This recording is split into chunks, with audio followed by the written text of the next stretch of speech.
just when you think that everything's going to be talked about the NCAA tournament, boom, we get a massive storyline involving Deshaun Watson here. And to me, this is evidence of everything that the NFL has gotten wrong about the NFL personal conduct policy. Because ultimately, regardless of what you think about the allegations in a lawsuit, this is me putting my lawyer hat on, until you have seen both sides be able to tell their side of the story, it isn't fair to anyone to prejudge an outcome. The NFL personal conduct policy is still relatively new in scope, and it requires a simultaneous investigation that is taking place at the same time as the civil or criminal situations are. And so you can end up legitimately in a very, very difficult situation where if you are representing Deshaun Watson, like defense attorney down in Texas, Rusty Hardin is, big-time defense attorney, who has represented, for instance, Roger Clemens in past legal-related issues and represented many of the top athletes in the state in any of their issues, you have to tell your client, no way are we talking to the NFL until these situations are resolved. But in the meantime, the court of public opinion is going to, I believe, come down pretty solidly against Deshaun Watson based on the sheer volume of all of these allegations. Now, certainly there are some people out there who are going to say, and this is what I think always should be said, hey, let's wait and see, and then we'll make a determination about what we think is going on. But many people out there make a decision as soon as they see the story come out based on identity politics related issues. And I'm going to talk about this a little bit more to start the third hour of the show.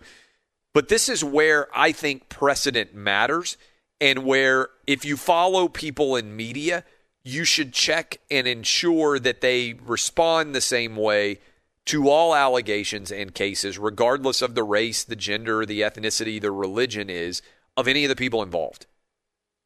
And this is what I said was an interesting test case going forward, for instance, with Brett Kavanaugh. Because for people out there who were like, oh, Brett Kavanaugh could never be a Supreme Court justice, and they immediately bought into all of the allegations that were brought to bear against him, even though basically all of them exploded and came down to nothing, you have to be careful on cases like these. This is why hashtag #BelieveAllWomen isn't in any way a valid theory of any case. And some of you are old enough out there to remember Duke Lacrosse. In the Duke Lacrosse case, the woman lied and later, I believe, was accused and convicted of murder. All women don't tell the truth, just like all men don't tell the truth. Just like all Asian people or Hispanic people or white people or black people don't tell the truth. You can't prejudge a case based on an identity factor. And far too often, that is what ends up happening in these cases.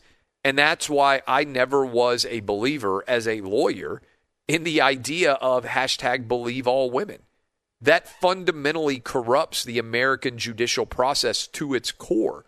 You cannot do that any more than you could say, believe all men, or believe all Christian women, or believe all Muslim women, or anything else. Justice is blind.